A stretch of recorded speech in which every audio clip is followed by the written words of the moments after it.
say is no one is behind today. No one has failed. We're just simply returning. And here you are, starting fresh. The same God who was near to us in the wonder of Christmas will meet you here. He will meet you here in the ordinary. He will meet you here in the messy. And he will meet you here in the unfinished, because that's the kind of God we have. And today, what we're going to do is we're going to take a look at the God who created the world.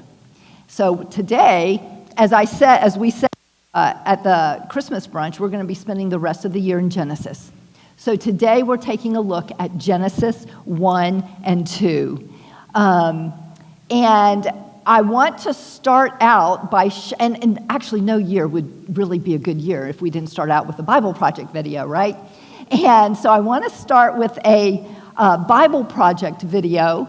And in this Bible Project video, there are going to be some insights that are theological that you're going to get out of this story. And I want to highlight 3 key theological insights that I think come out of the creation story in Genesis 1 and 2.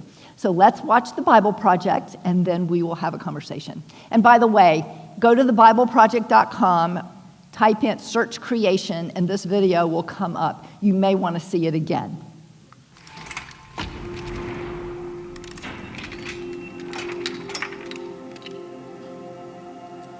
The first book in the Bible is called Genesis. And we're going to look closely at the first page of the book of Genesis. It's a carefully crafted narrative about God creating and ordering the whole cosmos.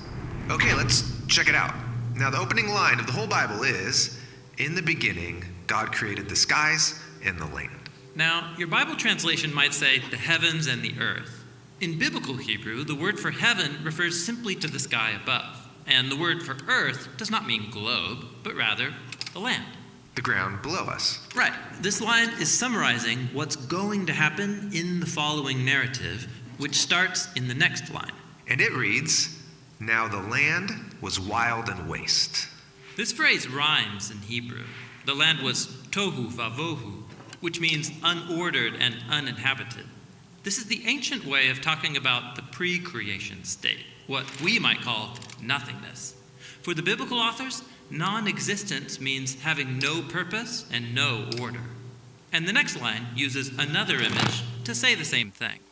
And darkness was on the face of the deep abyss. What's the deep abyss? Yeah, it's a dark, chaotic ocean. It's another common way the ancients described the non-reality that preceded creation. Now, here's where things start to get interesting, because in the midst of those dark waters, God is present. And the Spirit of God was hovering over the face of the waters. The Hebrew word for God's Spirit is ruach, which can refer to wind or breath or God's invisible presence. So you can't see it, but God is present in the darkness, ready to bring order so that life can flourish. Yes, and this ordering happens in a series of 6 days. Each day begins with the phrase, "And God said," and then ends with the phrase, "And there was evening and morning." Yeah, every day addresses those problems introduced in verse 2, that there's no order and no inhabitants. So on days 1 through 3, God splits apart that unordered darkness into 3 ordered realms. Then, on days 4 through 6, God fills the uninhabited wasteland with creatures. Interesting. Let's see how that works. Okay, so the first realm of order begins with light on day 1. Ah, yes. Let there be light. This is God's own glorious light that fills and contains the darkness as he separates day from night. God's establishing the order of time. Okay, and then on day 2, let there be a vault between the waters to separate water from water. What's the vault? In the ancient culture of the biblical authors, the sky was perceived as a solid dome that holds back waters. God's depicted here as splitting the chaos waters in half, above and below, which creates the realms of the sky and the seas. And then on day 3, let the waters under the sky be gathered into one place and let dry ground appear. God is establishing the realm of the land, and it emerges out of the chaotic waters. And then there's a bonus creative act on day 3. God invites plants and fruit trees with seed to emerge out of the land. Okay, so we've got the realms of time, the realm of the sky and the seas, and the land. And they all have order. Right. Now, it's time to go back and fill these realms of days 1 through 3 with inhabitants. This is what happens on days 4 through 6. So in day 4, let there be lights in the vaults of the sky. God installs these lights, the sun, moon, and stars, as signs and symbols that reflect God's own light. He gives them his own royal power to separate day and night. Then on day 5, let the waters swarm with living creatures, and let birds fly above the land. Yeah, these are the creatures that live in the waters below, and those that fly near the waters above. Then finally on day 6, let the land produce living creatures. They emerge up out of the ground to live on the land. And then, matching that bonus act of creation on day 3, God makes a special land creature, human, or in Hebrew, Adam. Then God provides all of those plants from day 3 as abundant food. Now, over and over, God says what he created was good. But then, after making humans, God says that it is very good. Yes, humanity is the climax of days 1 through 6, and their importance is explained in the first poem in the Bible. So God created humanity in his own image. In the image of God, he created them. Male and female, he created them. So humans come up from the ground like the other land creatures, but they're also more. They're God's image, which means that together, men and women embody and represent the Creator within his creation. God blessed them and said, "Be fruitful and increase in number, fill the earth and subdue it, ruling over the creatures." This is the purpose of being God's image, to oversee creation as God's partners and representatives in the world. Very cool. Now, after the 6 days, we get a concluding line that links back to the key words of the opening line. And so were completed the skies and the land, and all their inhabitants. Except there's one more day. It stands outside the pattern of days 1 through 6. It's the big climax. And God completed on the 7th day the work which he had done.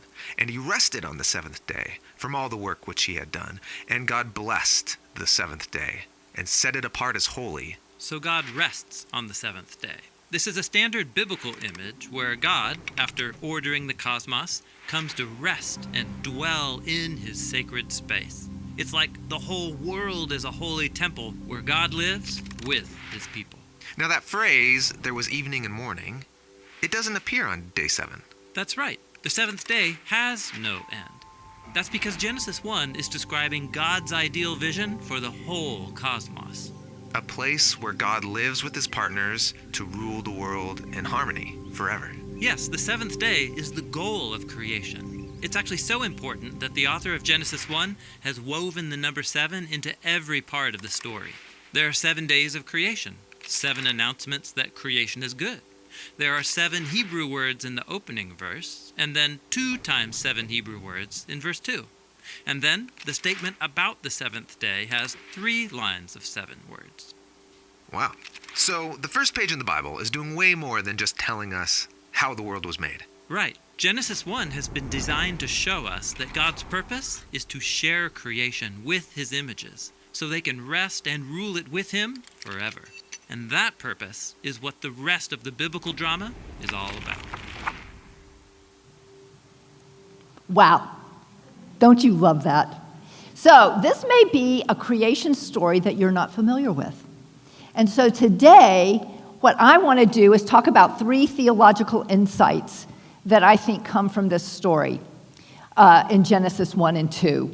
Now, before I get started, you saw how at the end, Tim Mackey, and John Collins, who were founders of the Bible Project, went into all the 7s and the beauty of the way the story is written. And John Sailhammer, who wrote the Pentateuch as narrative, was the inspiration for Tim Mackey going to graduate school and starting the Bible Project. So when you read John Sailhammer, you see how Tim Mackey interpreted. Okay. For some reason, our things just pop in and out, so you'll just have to bear with me. So anyway, oh, and by the way, this book is very thick. If you're a lit person, you will love it because it teaches from a literature perspective. the beauty of the design of how the Bible was written. And it's far more complex than if you just read the Bible at face value. However, it's very understandable. So it's long, but it's good, and you don't have to read it in one sitting. You can read it over a year. So anyway, that's just a nerd. That's for the nerds. The rest of you, just ignore what I just said. So the first theological insight that I think we can get out of this story is that creation is about function and not about material origins. In the ancient Near Eastern world, something was considered created when it was given a role or a function. Creation was not thought of as when material components were manufactured. In other words, the argument about the material creation, that was not a thought in the ancient Near Eastern mindset. Who was the audience, by the way, of listening to the first creation story? Because think about it. If Moses, the Pentateuch, the first 5 books of the Bible, which I think it's obvious he didn't write the whole thing, because there's stories about his death. He probably didn't write about his death because he was dead. But the majority of it, God would have given Moses this creation story. Moses would have communicated the creation story to the children of Israel that had been in slavery, well, this generation, all their lives. They were enslaved for 430 years in Egypt. He's brought them out of slavery, crossed dry land, the Red Sea on dry land, and now they're standing at the base of Mount Sinai. Let's just pretend that that's where they hear this story. Let's pretend that Moses went up on Mount Sinai, God gave him the creation story, and now he's telling the children of Israel, this is your God. You have been living in Egypt for 430 years. You've probably lost some of who God is through the creeping in of the Egyptian gods and the Egyptian way of thinking of religion and temples and that sort of thing. And so God is giving Moses who he is and who they are. So really, this Genesis 1 and 2 is not a science story, it's an identity story. It's an identity of who God is and who we are in relationship to God, or the children of Israel at that time, but it applies to us as well. Creation is God assigning function within an ordered system. And you saw that. That's what Tim Mackey and John Collins were saying, is creation is about order and function. And by function, I mean purpose. So you can see that the first 3 days, God is creating order out of the tohu vavohu. We're going to say that word a lot because it's fun. Say it with me. Tohu vavohu. It means wild and waste, literally. And so out of the wild and waste, out of the chaos waters, God separates, the sky and the waters. He separates the two waters, the waters above, waters below. Then he separates the sky, and then from the sea. Then he brings land up. He is bringing order to the tohu vavohu. And then on days 4 through 6, he's filling that order with function and purpose. So and it's designed, it's a brilliant literary narrative design. And you learn that stuff through Sailhammer. It's done perfectly. The first 3 days, then the 4 through 6 days, and they match all the way down. And you could tell that from looking at the way the Bible Project illustrated it. And I love that. So it's assigning function within an ordered system. The order came in days 1 through 3, then the purpose and function came in days 4 through 6. So it's also the story of God beginning his cosmic temple, ordering the world to function as sacred space where he dwells with humanity. So here's the thing. If you're the children of Israel, you understand how temples work. As a matter of fact, you probably were enslaved and had to build part of the temple with the bricks that you made. So you understood temples, and you understood ancient Near Eastern religion. So you understood that they would build a temple, and it would take 6 days to get the temple ready for the 7th day, and that's when the god would move into the temple, or they would place the idol of the god in the temple. And that's what Genesis chapter 2 calls rest. God rested. And in the ancient Near Eastern mindset, rest was not taking a break from creation. It was moving in to the ordained temple. The God moves in to his temple, and he sets up his rule and his reign. And you notice they brought out that there's no evening and morning the 7th day. Why? Because that is the goal. God with us always in the temple of his world. So, God has always intended to dwell with humanity. We see that on the 7th day. That's his primary purpose. Genesis 1 and 2 is how it's supposed to work. It's supposed to work with God dwelling with humanity, his creation, and then us partnering with God to bring order into the world, and bring God's order to the world. So, God, what this shows us, this first theological idea that creation is about function or purpose, not about material origins. God is a God of order, purpose, and meaning, and he's not a God of chaos. We need to realize that. God is not a God of chaos, but order. And he's invited us into that order, and we'll talk about that in the next slide. Genesis is not asking what is the universe made of, but how does God's world work? That is creation to the ancient Near Eastern mindset. It's bringing order out of chaos. That is creation. And guess what? There's no evening and morning on the 7th day because God's creation continues. Because God continually brings order out of chaos. And guess what? He's invited us, put us in his temple, and invited us to join him to bring order out of chaos. When God orders something, he's preparing it to become a place of his presence. Oops, okay.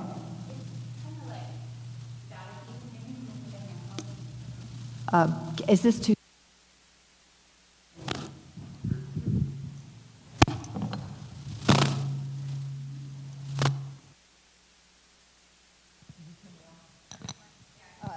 Okay. This is 4. This is Lisa. Test. Okay, good. I'm not used to speaking with a mic like this, but we'll do it. So, let me just repeat. This is not a story about what the world is made of. Just think about it. The children of Israel had no knowledge of physics or earth science or cosmology. I mean, their cosmology was very ancient and basic. They're not moderns. They were ancient Near Eastern. So God was speaking to them in their language and through their culture. And so we're not here to... Now, and let me just make this comment. It's fine if you want to have a debate about creationism versus evolution versus the Big Bang. That is totally fine. But that's not what Genesis 1 and 2 is talking about. That's science. And that's a different story. So go there. Become experts in that area. I'm not going there because I don't understand most of it. But that's not this story. This is an identity story. When God orders something, he prepares it to become a place of his presence, and our lives find clarity not merely by knowing where we come from, but what we are here for. When life feels disordered, Genesis reminds us that God specializes in bringing function or purpose where there is confusion. That is the identity of our God. That's who we serve. Creation begins when God brings order and purpose and not just when matter exists. Now, did God create matter? Absolutely. Did he do it ex nihilo, out of nothing? Absolutely. But this story doesn't talk about that. Because as a matter of fact, when the story begins, there is already tohu vavohu. So there's already been some creation that has occurred. Also, creation also begins when God orders the world to function as his temple. And we're going to see what the impact of that as we look at this next slide.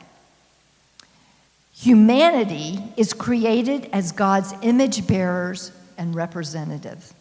In Genesis 1:26 it says, then God said, "Let us make mankind in our image, in our likeness, so that they may rule over the fish in the sea and the birds in the sky, over the livestock and all the wild animals, and over all the creation that move along the ground." So Adam is placed in the garden to work and take care of it. So being made in the ancient world, an image of God was not about physical appearance. In other words, or physical resemblance, but it was a representative of authority. We as humans are God's image bearers. He has placed on us as his image bearers to represent his authority. Some of us have stepped into that and some of us haven't. But the image of God is all humankind. It's not just Christians. It's everyone. As a matter of fact, because all humans are created in God's image, they all have invaluable worth. And that's how we need to think of our fellow humankind all around the world, that they are God's image bearers and they have invaluable worth. And the goal and the work of us is to represent God accurately. That is stepping into the image of God. Humans are placed in God's cosmic temple to rule, serve, and steward creation on his behalf. I believe that our mandate in Genesis, which is also repeated after the flood, to steward the animal kingdom and the plant kingdom, should inform sometimes our politics even. Because if God says that the animal kingdom and the plant kingdom is good and we're to steward it, we need to think about how we steward it. Now, does it mean you have to be vegetarian? No, it doesn't mean that. But how do we steward the animals? And how do we take care of the animals that we are using as food? And the plants that we are using as food? And that is just something you have to personally come to a conclusion about. But I want you to think God loves his animals and his plants. And he's called us as our work in his world temple to take care of that and steward it. So I think of my yard. My yard, it takes constant work to keep my yard under control. And my husband does most of it, but I do the deck with the plants on it, and I'm constantly having to deadhead and do all the things to keep the little plot of land God has given us, looking and honoring him. And so that's kind of how I go into the world now. I didn't used to think that way. I didn't used to take the mandate God gave me in Genesis that seriously. And I take it a little more seriously now. When God said, "Let us make mankind in our image and in our likeness," he meant for us to represent him in this sacred space. Remember, the world is God's temple. The Israelites heard a temple story. We have been placed as priests and caretakers of this temple, joining God in bringing order out of chaos, bringing order into disorder, so that there is order that remains. When you step into a room, are you bringing chaos or order? And that's kind of one of the things I have to think about. I talk a lot, so sometimes I think I bring more disorder than I do order. That's hence the word Selah and pause for the year. So when we are stepping into people's lives, are we bringing order or disorder? And our goal is to represent God, bringing order into the little world he has placed us in. Human vocation is priestly. Being an image bearer is about the work that we've been called to do. And the work we've been called to do is to steward God's creation and to bring order into disorder. Work happens before the fall. Sometimes it feels like work happened after the fall. No. God worked for 6 days. He created for 6 days. And we're going to see the word work in a little bit, but that's our job. We are priests. The New Testament talks about the priesthood of all believers. And as priests, we are to do God's work. And as image bearers, that's how we represent him. Human value comes from our vocation, what he's assigned us to do. It does not come from our productivity. Don't confuse vocation with productivity. Are you doing a lot of busy work for God? That's not necessarily bringing order. As a matter of fact, it may be bringing chaos into your family. Think about, and also, human value does not come from power, controlling. It comes from stepping in with God, joining God, and our fellow brothers and sisters in bringing order into a chaotic world. Work is worship when it's done in alignment with God's purposes. Every person, male and female, is entrusted with this sacred responsibility. Even whether you're a believer or not, whether you know it or not, you're an image bearer, and that's your purpose. Every human, Christian or not, their purpose is to join God and bring his order into the world. And by us doing that, people see what Jesus looks like, and then maybe they want to join us. That's how we share who God is in the world. Work is not a result of the fall. It's part of our worship. Being made in God's image means we are created to partner with him in sustaining order and sustaining life. God places his image bearers in his temple to serve as priests of his creation. What a beautiful job we have. We all love animals, most of us. We all love God's creation, his beauty, the wonder. We get to take care of it. We get to experience it. It's fabulous. Humanity is created as God's image bearers and his representatives. Finally, the third, I think, theological insight that we can get from this story is creation culminates in God's rest and dwelling presence. Let me read Genesis 2, verses 1 through 3. Thus, the heavens and the earth were completed in all of their vast array. By the seventh day, God had finished the work he had been doing, so that the seventh day he rested from all his work. Then God blessed the seventh day and made it holy, because on it he rested from all his work of creating that he had done. As you can see, God worked, and we work as well. Genesis 1 presents creation as God's cosmic temple. And I've said a little bit about it, that this is a temple story that the Israelites would have heard as Moses was talking about the creation story. God's rest is not inactivity. It's God taking up residence in his ordered creation. Much like a deity or a god of a different nation would rest in the temple after it was fully functional. Remember, the pattern was, and you can even see this when they were setting up Solomon's temple. It took 6 days to get Solomon's temple ready, and then on the seventh day, you saw that God moved in, and it made a big display of God moving into Solomon's temple. It's a pattern, and it's a beautiful pattern in the narrative of the Old Testament. In ancient temples, the image of God represented the deity's authority and presence. Genesis radically redefines this idea. God places living images. Human image bearers into his cosmic temple. Not an idol of stone or wood, but us. We are the idols that God puts in the temple. We are the representatives. That idol in the temple represented the God and its authority. That's us living. That's us. Think about how much God thinks of us to give us that responsibility, to join him and continually bringing order, which, by the way, we are continually creating. Remember, ancient Near Eastern mindset was creating is when you bring order to chaos. So we're joining in God's creative activity when we join him in bringing order into chaos. I just get overwhelmed at that.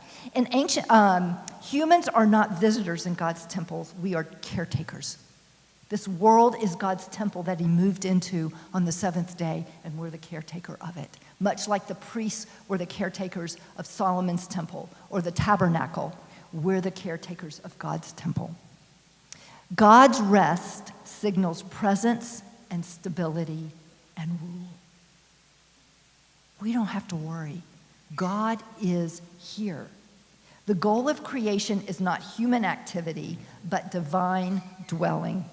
The seventh day is blessed, and make sure you remember there's no evening and morning on the seventh day, because that's the goal of creation, and creation, that creative activity of bringing order into chaos continues.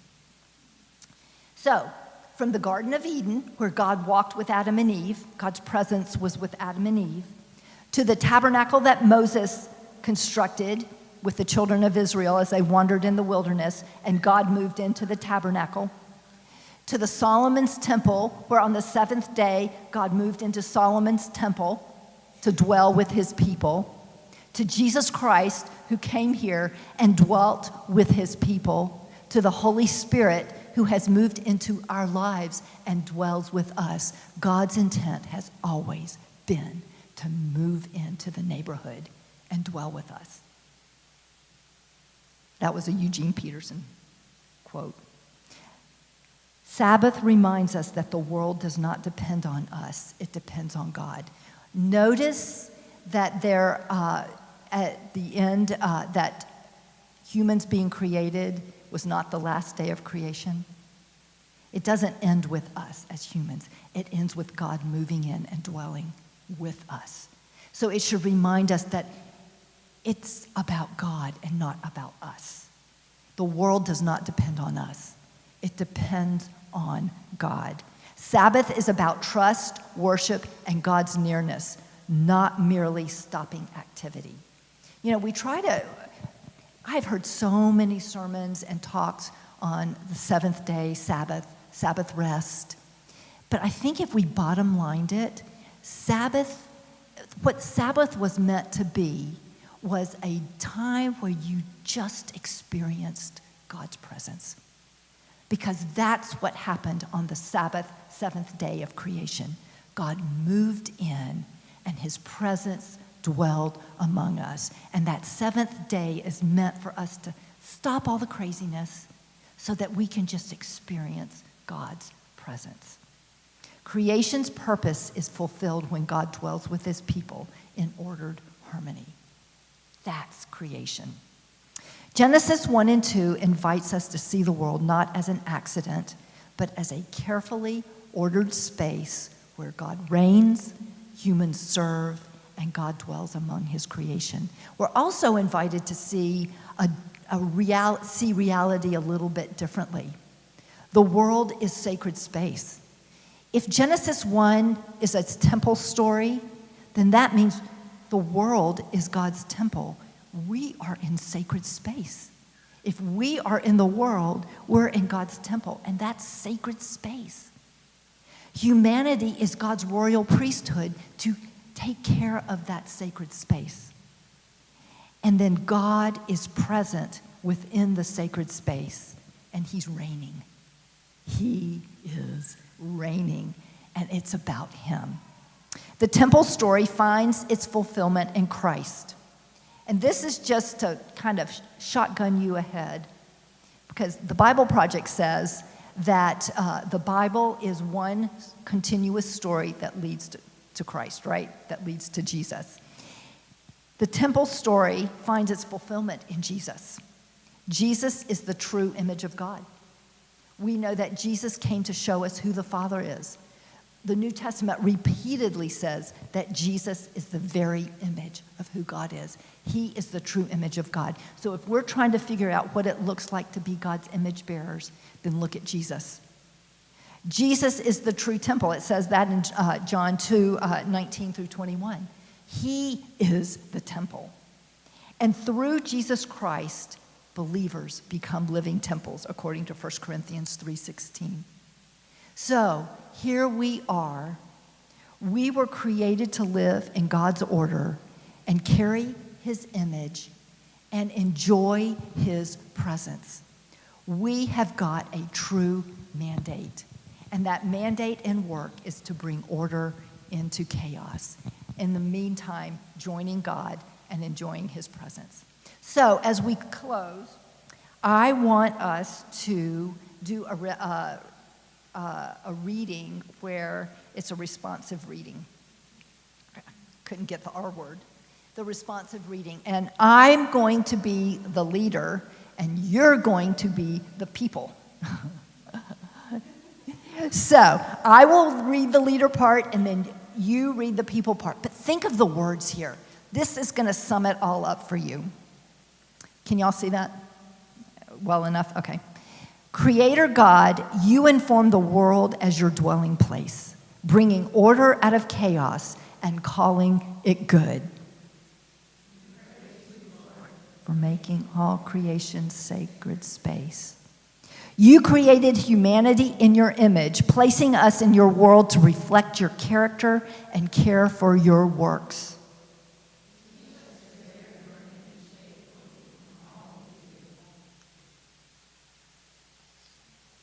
When sin brought disorder and distance, you did not abandon your creation, but came near to us in Jesus Christ.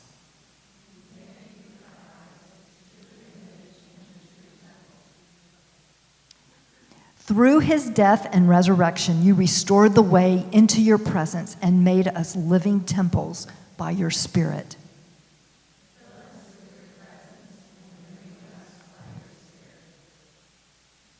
Send us now as image bearers into your world to bring order where there is chaos, hope where there is despair, and light where there is darkness.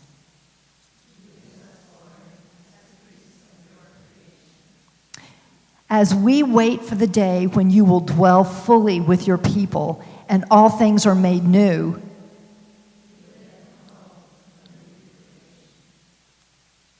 may we walk in your rest, trust in your reign, and follow Christ faithfully.